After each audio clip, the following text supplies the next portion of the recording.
Welcome back to my YouTube channel. This today I'll be taking you through restoration and revamping of wig part 2.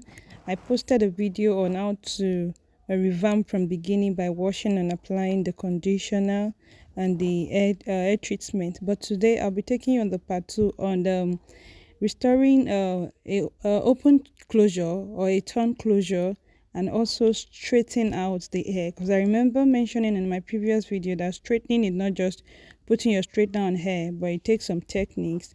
So I'll be going in first with a Swiss lace or a closure lace. Yes, anyone you want to call it, a closure lace to cover the open closure.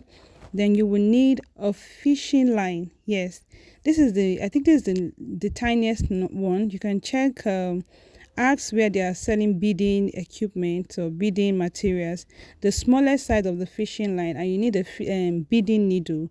So majorly this is used for beading. So you need a tiny needle. The reason for tiny needle is so that if you use a big needle, it will not expand the hole of the lace, because the hole of the lace is very tiny, so you don't want to pass through a bigger metal or something object through it, because you don't want to expand it. And the lace is not that hard as such, even though it's not fragile, but at the same time it's not that soft. So you want to pass the fishing line through the needle, as you can see, and knot it. Then when you are sewing this lace, you don't want to knot, you just want to pass it through, not knot it, pass it through. Then as you can see, I'm knotting this or sewing this close to the edge of the torn one. If you can see the original lace, I'm sewing it close to it, and the reason is because I don't want the closure to lift up when I flip it the other way. So if I sew it from the tip of the new lace, the other closure inside, the original closure, will be open up. I don't know how to explain it. It will not lay, although I'll still ventilate, but still to reduce the stress.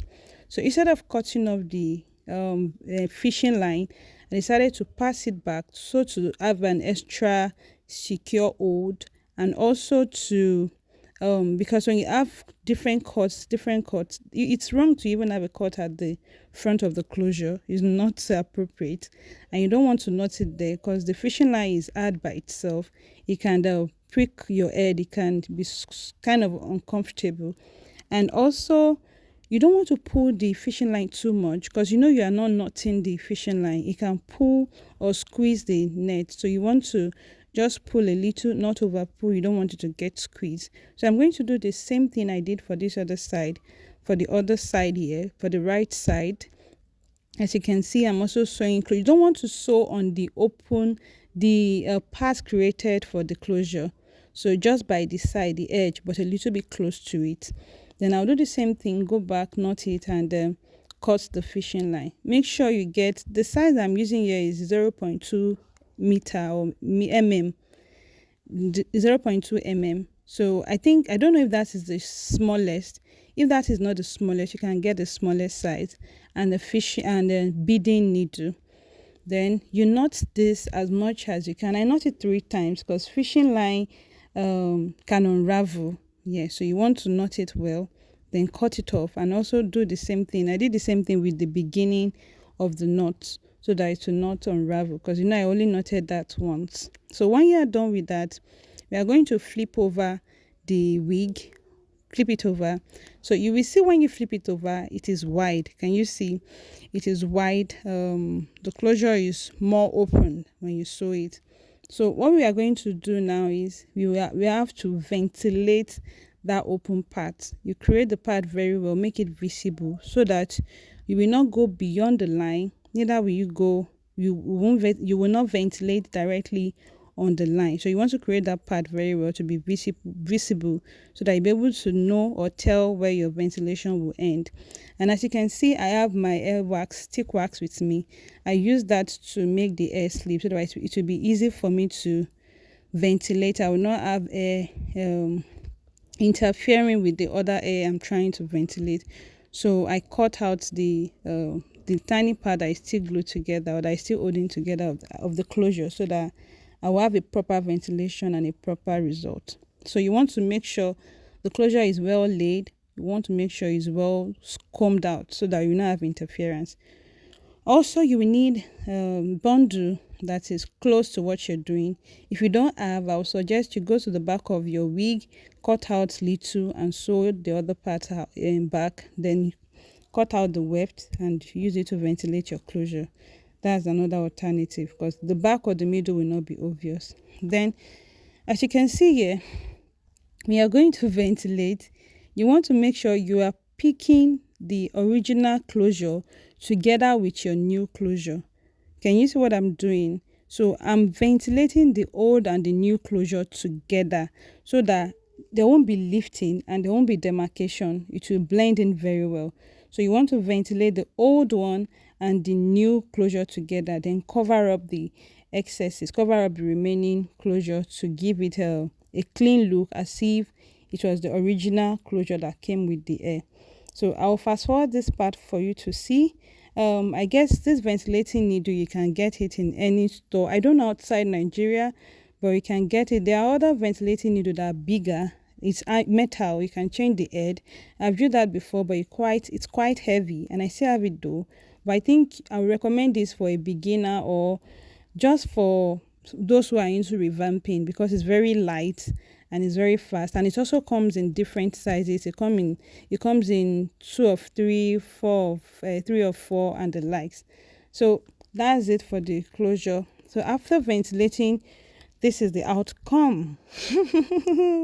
This is the outcome. So we will go proper into straightening. So what I use for my oil, people has been asking me, my customer, what oil do you use for your hair to straighten it? So I just got this. Before I use argan oil, Mamiya argan oil, and its protector. So this one is Hawaiian 2-in-1 hair oil and its protectant. The what's it called? The label has torn off. So Hawaiian hair oil and its protectant is 2-in-1. Then I went in with my brush. So you will notice when I was spraying the oil, I didn't spray too close. You want to make sure your hand and the air, there's a distance between it because you don't want the hair to stick together. You just want to apply oil to protect the heat and give it a little shine. You don't want it to be too glossy. You don't want it to be too glossy, and when it's too glossy, it becomes stick together. By the time you put the hot comb, it won't be dropping. It won't look crisp. It won't look crisp. So you want it to look crispy and dropping like grain of rice, not sticking together. That's what you want to achieve. So for the straightening, if you observe what I'm going to do now, there are different ways you can straighten, but when you want to straighten, I use comb to hold it. And the reason why I use comb is because it will help you to hold every fly out of the hair. Hair bundle are not equal length from the beginning of the weft to the tip.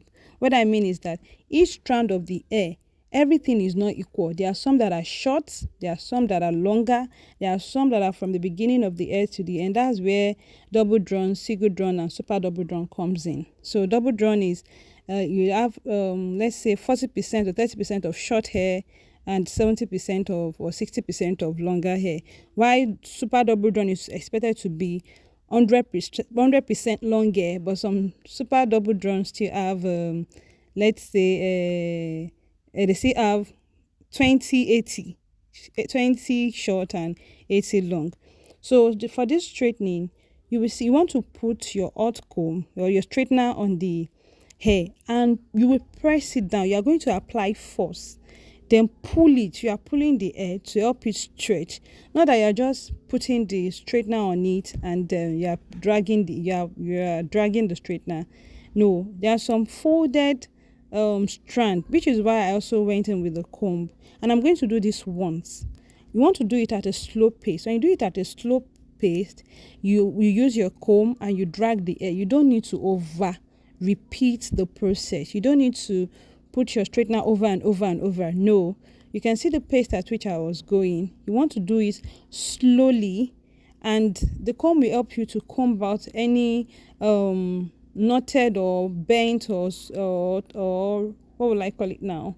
any strand that is not stretched out, the comb will help you to stretch it out. I guess some person use brush. There is this comb that I think is trending now. It has a brush and a comb. It's two in one, that you can close it together. It will brush out a strand and make it more nicer.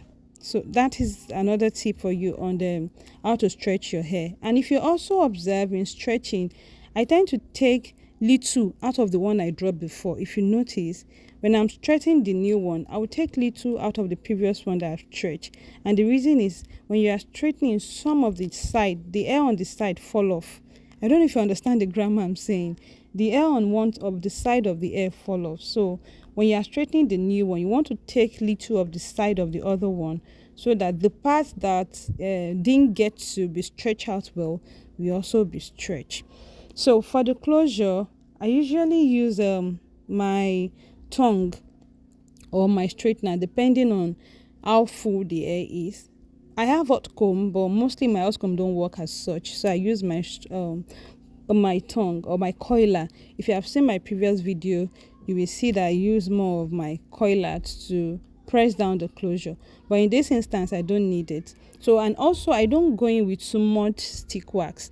When you stretch your hair well, you don't need much stick wax on your hair, just little to make the flyover lay, as you can see here. So you can see the way I'm using the straightener to smoothing and make the hair relax. I use the edge.